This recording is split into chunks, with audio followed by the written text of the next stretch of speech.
اعوذ باللہ من الشیطان الرجیم سورۃ العصر مکیہ، سورۃ العصر مکی ہے، یعنی مکہ کے اندر نازل ہوئی، وہی ہے 3 آیات اور اس کی 3 آیات ہیں۔ بسم اللہ الرحمن الرحیم، شروع اللہ کے نام سے جو بڑا مہربان نہایت رحم کرنے والا ہے۔ والعصر، قسم ہے زمانے کی، یعنی قسم ہے زمانے کی، یعنی اس کے اندر جو دکھ پہنچتا ہے، خسارہ ہوتا ہے، ٹھیک ہے۔ ان الانسان، کہ بے شک انسان، لفی خسر، خسارے میں ہے، کہ انسان اپنی عمر ضائع کرنے کی وجہ سے بڑے خسارے کے اندر ہے۔ الا الذین آمنوا، مگر وہ لوگ جو ایمان لائے، وعملوا الصالحات، اور عمل صالح کیے، وتواصوا بالحق، اور حکم کیا بالحق، کے حق بات کہنے کا، ٹھیک ہے۔ وتواصوا یعنی تاکید کرتے ہیں آپس میں، بالحق، کے حق بات کی، وتواصوا اور آپس میں تاکید کرتے ہیں، بالصبر، صبر کی۔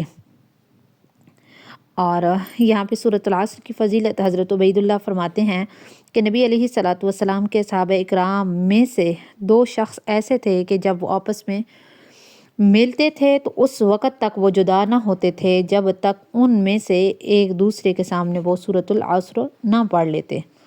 اور امام شافعی رحمہ اللہ فرماتے ہیں، انہوں نے فرمایا ہے کہ اگر لوگ صرف اس صورت کے اندر تدبر کر لیتے، غور و فکر کر لیتے تو ان کے لیے یہی کافی ہوتی۔ والعصر ان الانسان لفی خسر۔ سورۃ عصر قرآن پاک کی بہت مختصر سی چھوٹی سی صورت ہے، لیکن اس کے جو الفاظ ہیں وہ بہت ہی جامع ہیں، ٹھیک ہے۔ کہ امام شافعی رحمہ اللہ کے قول کے مطابق اگر لوگ اس صورت کو غور و تدبر کے ساتھ پڑھ لیں، سوچ سمجھ کر پڑھ لیں، تو دین اور دنیا کی درستگی کے لیے وہ کافی ہوگی، یعنی یہ صورت کافی ہو جائے گی۔ اس صورت کے اندر اللہ تعالیٰ نے زمانے کی قسم کھا کر فرمایا کہ بھائی نوع انسان، جو انسان ہے وہ بڑے خسارے کے اندر ہے۔ اب اس خسارے سے مستثنی لوگ کون ہیں، کون لوگ بچ سکتے ہیں اس خسارے سے؟ جو 4 چیزوں کے پابند ہوں۔ 4 چیزیں کون سی ہیں؟ اللہ تعالیٰ نے اسی کے اندر بتلا دی ہیں۔ ایک ہے ایمان، آمنو۔ دوسری ان الذین آمنو، آمنو ایک ہے ایمان۔ دوسری چیز اللہ تعالیٰ نے بتائی وعملوا الصالحات، عمل صالح، نیک اعمال کرنا ہو۔ تیسری چیز اللہ تعالیٰ نے کہ بھائی دوسروں کو حق کی نصیحت کرنا ہے، وصیت کرنا ہے، تاکید کرنا ہے۔ اور چوتھی چیز کہ صبر کی وصیت کرنی ہے، صبر کی تاکید کرنی ہے، دین اور دنیا کے خسارے سے بچنے اور بڑا نفع اٹھانے کے لیے، حاصل کرنے کے لیے۔ یہ قرآن پاک کا جو نسخہ ہے یہ 4 اجزاء سے جڑا ہوا ہے، ملا ہوا ہے، ٹھیک ہے، سے مرکب ہے۔ اور پہلے جو 2 جز ہیں ایمان اور عمل صالح، تو یہ تو انسان کی اپنی ذات کی اصلاح کے لیے ہوتے ہیں۔ اور جو دوسرے جز ہیں 2 اجزاء کہ نیکی کی وصیت کرنا، حکم دینا، تاکید کرنا اور صبر کی تاکید کرنا، تو یہ دوسرے مسلمانوں کی ہدایت اور اصلاح وغیرہ سے متعلق ہیں، کہ یہ یعنی 2 اپنے متعلق اور 2 دوسرے لوگوں کے متعلق۔ اور اب یہاں پہ ایک بات کہ بھائی اس مضمون کے ساتھ زمانے کو کیا مناسبت ہے کہ جس کی قسم کھائی گئی ہے، کیونکہ قسم اور جواب قسم میں باہم مناسبت جو ہوتی ہے وہ ضروری ہوتی ہے نا، پہلے کا دوسرے کے ساتھ مناسبت ہونی چاہیے، تعلق ہونا چاہیے۔ تو عام جو حضرات مفسرین ہیں وہ فرماتے ہیں کہ بھائی انسان کے تمام حالات، اس کی جیسے نشو و نما ہو گئی، اس کی حرکات و سکنات ہو گئیں، اعمال ہو گئے، اخلاق ہو گئے، سب زمانے ہی کے اندر ہوتے ہیں۔ تو جن اعمال کی ہدایت اس صورت کے اندر کی گئی ہے تو وہ بھی اسی زمانے کے دن اور رات کے اندر ہوتے ہیں اور ہوں گے۔ تو اسی مناسبت کی وجہ سے یہاں پر والعصر زمانے کی قسم کھائی گئی ہے۔ اب کہ بھائی زمانے کو انسان کے خسارے کے اندر کیا داخل ہے، کیا نقصان ہو سکتا ہے؟ بھائی انسان کی جو عمر ہے اس کا زمانہ، اس کے سال اور مہینے، دن رات، بلکہ گھنٹے اور منٹ وغیرہ پر اگر ہم غور کریں تو یہی اس کا سرمایہ ہے کہ بھائی جس کے ذریعے وہ دنیا اور آخرت کے نفع وغیرہ حاصل کر سکتا ہے۔ اور عمر کے جو اوقات ہیں اگر غلط اور برے کاموں کے اندر ہم نے لگا دیے تو پھر یہ ہمارے لیے خسارے کا ذریعہ ہوں گے، وبال جان کا ذریعہ ہوں گے۔ اور بعض علماء فرماتے ہیں کہ بھائی تیری زندگی چند گنے ہوئی سانسوں کا نام ہے، حیاتک انفاس تعد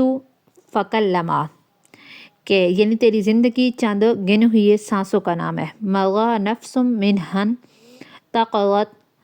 تقصت بھی جزءا، کہ جب ان میں سے ایک سانس گزر جاتا ہے، ٹھیک ہے، تو تیری عمر کا ایک جز کم ہو جاتا ہے، ایک حصہ کم ہو جاتا ہے، ٹھیک ہے، جیسے ایک سانس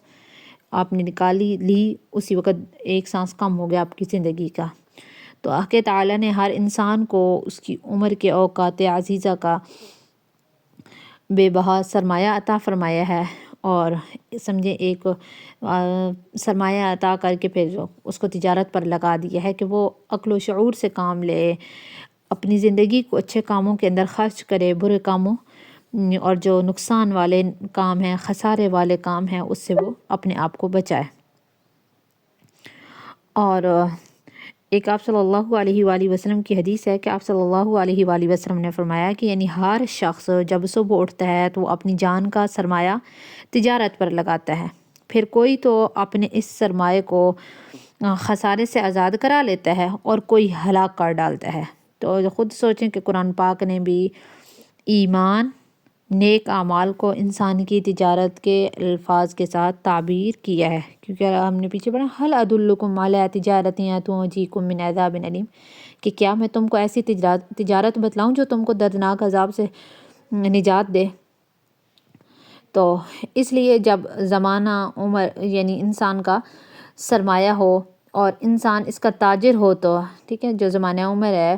وہ انسان کا سرمایہ ہو اور انسان اس کا تاجر ہو، تو پھر عام حالات میں اس تاجر کو خسارے میں ہونا ظاہر سی بات ہے، واضح ہے۔ تو اس لیے اب انسان خود سمجھ لے، سوچ لے کہ بھائی اس کو اپنی زندگی کو کن کاموں کے اندر گزارنا ہے۔ اس لیے ایک بزرگ کا قول ہے کہ بھائی وہ برف بیچنے والے کی دکان پر گئے تو فرمایا کہ اس کی تجارت کو دیکھ کر سورۃ والعصر کی تفسیر مجھے سمجھ آ گئی کہ یہ ذرا بھی غفلت سے کام لے تو اس کا سرمایہ پانی بن کر ضائع ہو جائے گا۔ اس لیے اللہ تعالیٰ نے یہ جو قرآن پاک کے اندر زمانے کی قسم کھا کر انسان کو اس بات کی طرف توجہ دلائی ہے کہ بھائی خسارے سے بچنے کے لیے جو 4 اجزاء کا مرکب نسخہ ہے وہ بتلا دیا ہے کہ اگر آپ اس نسخے کا استعمال کریں گے، ٹھیک ہے، تو پھر ظاہر سی بات ہے نسخے کا استعمال کرتے ہوئے آپ غفلت نہیں برتیں گے، عمر کا ایک ایک منٹ اس کی انسان کو قدر ہوگی، اور ظاہر سی بات ہے جب قدر ہوگی تو انہی 4 کاموں کے اندر ایمان لائیں گے، ظاہر سی بات ہے چلے ہم مسلمان تو ہو گئے، ٹھیک ہے، تو آگے اپنے ایمان کو کامل بھی تو بنانا ہے، پھر عامل صالح کرنے ہیں، دوسروں کو نصیحت کرنی ہے، ٹھیک ہے، سچی بات کی، اور صبر کی یہ صبر کی وصیت کرنی ہے۔ اور اس کے علاوہ زمانے کی قسم کی ایک مناسبت یہ بھی ہو سکتی ہے کہ بھائی جس چیز کی قسم کھائی جائے وہ ایک حیثیت سے اس معاملے کے شاہد کے قائم مقام ہوتی ہے، حاضر ہونے کے قائم مقام ہوتی ہے، اور زمانہ بھی ایسی چیز ہے کہ بھائی اگر اس کی تاریخ اور اس میں جو قوموں کے عروج اور نزول وغیرہ کے اچھے برے واقعات جو ہیں، اگر اس پر انسان نظر کرے، اس پر نظر ڈالے، تو اس کو یقین ہو جائے گا کہ بھائی یہ جتنے 4 جو اعمال اللہ تعالیٰ نے بتلائے ہیں، کام بتلائے ہیں، اسی پر انسان کی کامیابی وغیرہ فلاح وغیرہ منحصر ہے۔ اور آگے تواصی بالحق تواصی بالصبر یہ لفظ بیان فرمائے ہیں۔ تواصی وصیت سے مشتق ہے، کسی شخص کو تاکید کے ساتھ اثر انداز لہجے میں آپ جو نصیحت کرتے ہیں، نیک کام کی ہدایت کرتے ہیں، اس کا نام ہوتا ہے وصیت۔ اسی وجہ سے جو مرنے والا ہوتا ہے، جو اپنے بعد کے لیے کچھ ہدایات وغیرہ چھوڑ جاتا ہے، تو اس کو بھی وصیت کہا جاتا ہے۔ اور یہ جو یہاں پہ 2 چیزیں بیان کرتی ہیں، ایک حق کی وصیت کرنا، دوسرا صبر کی وصیت، اور تاکہ انسان کے حق سے مراد کہ انسان کے عقائد جو ہیں وہ صحیح ہونے چاہیے، اعمال جو ہیں وہ صالح ہونے چاہیے، اور صبر کے معنی کہ بھائی تمام گناہوں اور برے کاموں سے بچنا ہو تو پہلے لفظ کا حاصل یعنی امر بالمعروف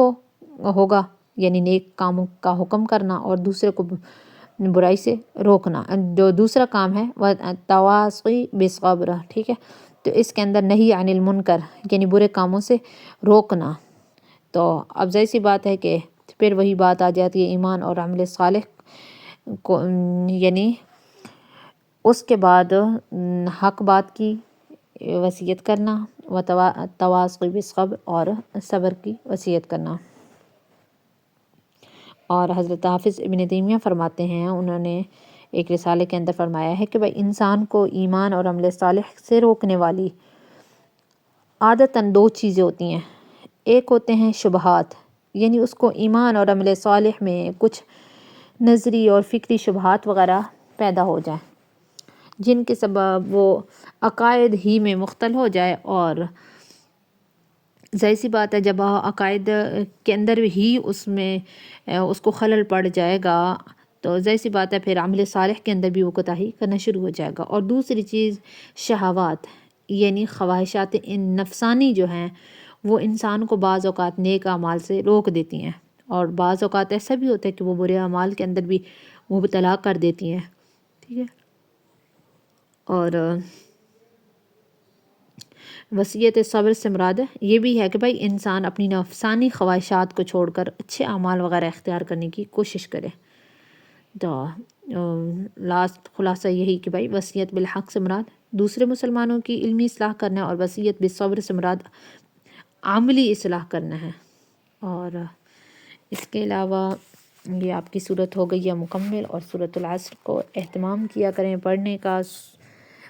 سمجھنے کی بھی کوشش کیا کریں کہ اللہ یہ خاص طور پہ یہ جو بزرگ کا مقولہ ہے کہ بھائی جب مجھے یہ سورۃ العصر کی سمجھ تب آئی ہے جب میں برف والے کی دکان پر، برف بیچنے والے کی دکان پر، کہ اس کی ذرا سی وہ جس کو کہتے تھے نا نظر ہٹی اور درگھٹنا گھٹی، تو ویسے والی بات کہ فوراً سارا پانی میں مل جائے گا مال، یعنی پانی ہو جائے گی برف تو سارا نقصان ہو جائے گا، خسارہ ہو جائے گا۔